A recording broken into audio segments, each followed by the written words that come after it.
Hi friends, Mahanadi next promo வந்திருக்கு. நம்ம விஜயும் காவேரியும் ஸ்டாலில் கையை பிடிச்சி பேசிக்கிட்டு இருக்காங்க. விடுங்க விடுங்கன்றா விஜய்.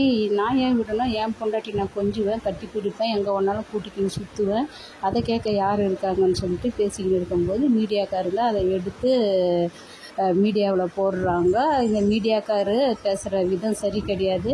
அங்கே ஒரு பொண்ணு நியாயம் கேட்க கோயிலில் கல்யாண மேடையில் மணப்பெண்ணாக இருக்கிறா, இங்கே கான்ட்ராக்ட் பொண்டாட்டின்னு சொல்லிட்டு குறிப்பாக சொல்கிறாரு. இதை பத்திரிகையாளர்கள் சொல்ல எந்த ஒரு தகுதியும் கிடையாது. ஏன்னா இவங்க மக்களுக்காக வேலை செய்கிறவங்க. இங்கே ராகினி எடுத்துன்னு போயிட்டு ஃபோட்டோவை காட்டுறா வெண்ணிலா. விஜய் இங்கே வராமல் அங்கே காவேரி கிட்டே போயிட்டு பேசிக்கின்னு இருக்கிறாருன்னு உடனே வெண்ணிலா கிருஷ்ணால் கைனை தூக்கிக்கின்னு போகிறா சூசைட் அட்டன் பண்ண.